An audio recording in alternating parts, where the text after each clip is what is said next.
Արթուր Խաչատրյան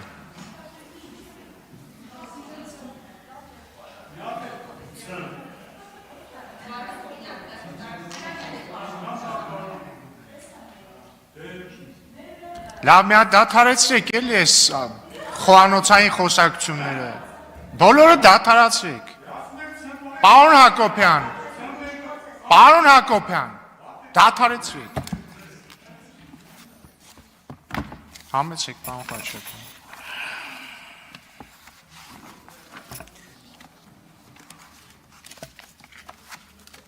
2022 թվականի համար Հայաստանի Հանրապետության կառավարությունը կանխատեսել է 7%, իսկ բարենպաստ արտաքին միջավայրի դեպքում 9% տնտեսական աճ։ Կանխատեսվող տնտեսական աճը ի թիվս այլ միջոցառումների կառավարությունը նախատեսում է իրականացնել տնտեսական ներուժի բարձրացման ուղղված ծրագրերի իրականացման միջոցով, մասնավորապես պետական ներդրումների ենթակառուցվածքներում, գործարար միջավայրի բարելավում, տեխնոլոգիական առաջընթացի ապահովում, տնտեսության արտանելի հատվածի և արտահանման խթանման ուղղված քաղաքականությունների իրականացում։ Կառավարությունն նաև հայտարարում է, որ գործարար միջավայրի բարելավման արդյունքում կավելանան ներքին և օտարերկրյա միջոցներով ֆինանսավորվող մասնավոր ներդրումները։ Սակայն թուղթը ամեն ինչին կդիմանա։ Ապագայի կանխատեսումների և խոստումների վստահելիությունը գնահատելու համար փորձենք հասկանանք, իսկ ինչ վիճակում է մեր տնտեսությունը այսօր։ Նախնական տվյալներով 2021 թվականի երրորդ եռամսյակում Հայաստանի Հանրապետության տնտեսական աճը նախորդ տարվա նույն ժամանակահատվածի նկատմամբ կազմել է ընդամենը 2,66%։ Երեք եռամսյակի կտրվածքով տնտեսական ակտիվության ցուցանիշի աճը, այսինքն 21 թվականի հունվար-սեպտեմբերը 20 թվականի հունվար-սեպտեմբերի նկատմամբ կազմել է ընդամենը 4,4%, ընդ որում արդյունաբերական արտադրանքի ծավալն աճել է ընդամենը 0,7%-ով։ Գյուղատնտեսական արտադրանքի ծավալը նվազել է 1,5%-ով։ Աճը ներողություն գյուղատնտեսության բնագավառում անկումն ավելի մեծ կլիներ, եթե չլիներ ձկնորսությունը, մի քիչ իհարկե պարադոքսալ է ինչում ձկնորսություն եւ Հայաստան կարող եք ասել ձկնորսության դերը գյուղատնտեսության մեջ բավականաչափ փոքր է, բայց եթե արտահանումների մեջ նայենք, արտահանվող գյուղմթերքների մեջ, ապա ձկնորսության դերը այդքան էլ փոքր չէ։ Աճն ապահովել է շինարարությունը, առևտուրը, ծառայությունները, այսինքն տնտեսության ոչ արտահանելի ճյուղերը։ Համեմատության համար ասեմ, որ հոկտեմբերին վիճակը էլ ավելի վատացել է։ Տնտեսության ակտիվության ցուցանիշը ընկել է 4,3-ի աճը, ընկել է մինչև 4,3։ Եվ սա առանց գյուղատնտեսության ու տնտեսական ակտիվության ցուցանիշի մեջ գյուղատնտեսությունը հաշվվում է միայն եռամսյակային կտրվածքներով, բայց եղանակային պայմաններից ելնելով պետք է հասկանանք, որ հազիվ թե գյուղատնտեսությունը երրորդ եռամսյակում աճի։ Եթե իհարկե անասնակերը այնքան չթանկանա, որ մարդիկ ճարահացյալ ստիպված չլինեն իրենց անասուններին մորթեն։ Հիմա մյուս խնդիրը, այս ամեն ինչը հաշվի առնելով, ինչպես է կառավարությունը պատրաստվում հենց այս տարի ապահովել 6,5% տնտեսական աճ։ Հայաստանի միջին տնտեսական աճը նախորդ 5 տարիների ընթացքում կազմել է ընդամենը 3,88%։ Ընդունում եմ, որ անցյալ տարվա տնտեսական անկումը այդ թիվը նվազեցրել է, բայց պետք է հաշվի առնենք դրան նախորդող տարվա բարձր տնտեսական աճը 7,6%, որը կազմեց։ Այդ 7,6%-ի աճը հիմնականում պայմանավորված էր առևտրով և ծառայությունների աճով 5,4%-ը։ Ակնհայտ է, որ աճն արձանագրվել էր մանրածախ առևտրի ստվերի կրճատման արդյունքում։ Ինչն իհարկե դրական երևույթ է, բայց դա տնտեսական աճ չէ։ Հիշեցնեմ, որ Փաշինյանը իր հայտնի 100 փաստեր այս պահին ընդհատված սերիալում պարբերաբար նշում էր ՀԴՄ կընտրողների աճի մասին։ Երևի նկատել եք, որ այդ 100 փաստեր սերիալն այլևս չի հեռարձակվում։ Չկա նաև այն ռեստորանը, որտեղ պարոն Փաշինյանին ՀԴՄ կտրոն չէին տվել։ Չկա նաև քարվաճառը, որտեղ պարոն Փաշինյանին ՀԴՄ կտրոն չէին տվել։ Բայց ակներևաբար այդ փաստը ներառված չի կառավարության հաջողությունների ցանկում։ Տնտեսությունը դեռևս չի վերադարձել 19 թվականի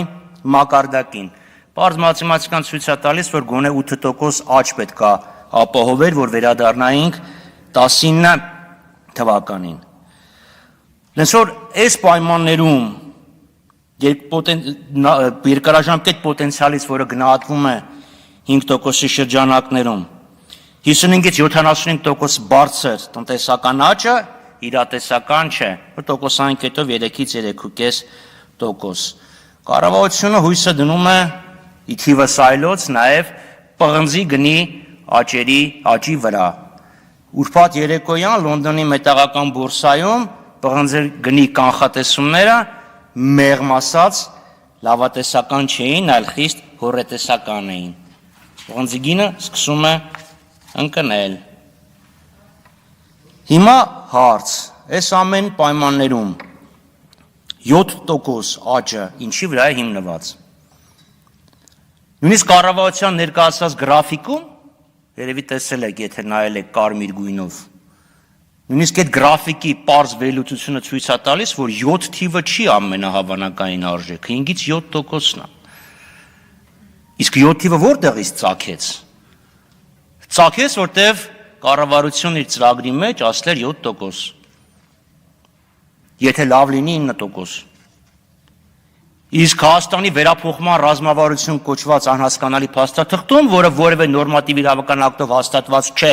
բայց որի վրա բազմաթիվ հղումներ են կատարվում, ընդհանրապես աստղաբաշխական թվեր են տրված։ Պարզ լոգարիթմական հաշվարկը ասում է, որ 30 տարի վրա պետք է 10.5% տնտեսական աճ ապահովենք։ Չկա նման բան, չեն կարող ապահովենք։ Իդեպ տնտեսական վիճակի մասին, որ խոսում ենք, ժողովրդին տնտեսական աճ, տնտեսական ակտիվության ցուցանիշ այդ ամեն ինչը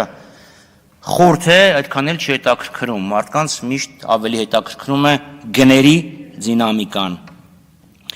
Ուրեմն 21 թվականի սեպտեմբերը 20 թվականի սեպտեմբերի նկատմամբ սպառողական գների ինդեքսը աճել է 8.9%-ով։ Նոյեմբերը նոյեմբերի վրա աճը կազմել է 9.6%-ով։ Ընդ որում սննդամթերք եւ ոչ ալկոհոլային խմիչք ապրանքային խումբում աճը կազմել է համապատասխանաբար 15.4% եւ 16.9%, որից բանջարեղենի աճը կազմել է 64.5% սեպտեմբերը սեպտեմբերի վրա եւ 63.5% նոյեմբերը նոյեմբերի վրա, բայց պետք է իհարկե հաշվի առնենք, որ սեպտեմբերից նոյեմբեր մենք ելի ունեցել ենք գների էական աճ։ Յուղերը եւ ճարպերը 27%, մսամթերքը 9%, հացը 10%, իշխան ձկնատեսակը 31.6%, շաքար 31.1%։ Ասում են Հայաստանում շաքարի գները աճում են, որովհետև կա մոնոպոլիա, իսկ հիմա էլ մոնոպոլիա չկա, բայց շաքարի գները չեն աճում։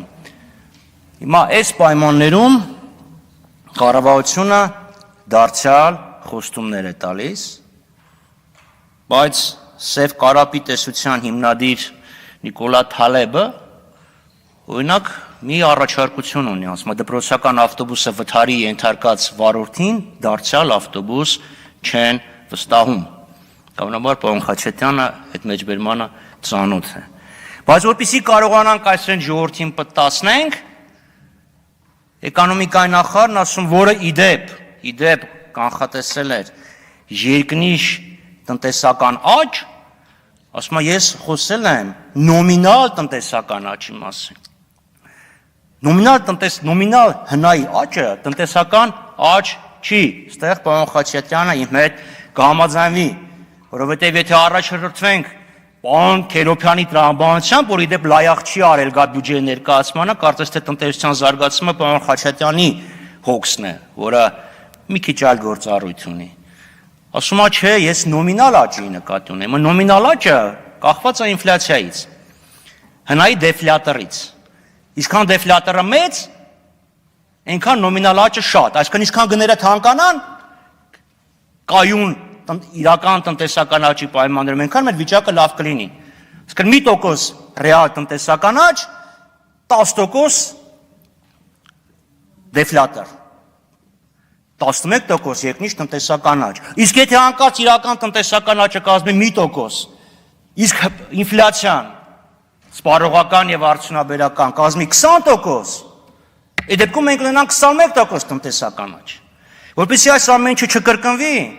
պարոն Խաչատյան, ես ձեզ մի խնդրանք ունեմ, մանավանդ որ նոր տարին է մոտենում, իսկ պարոն Քերոփյանը այստեղ չի,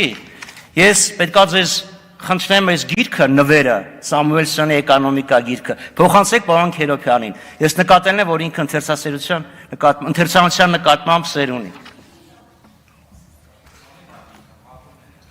Թակուի Թոմասյան։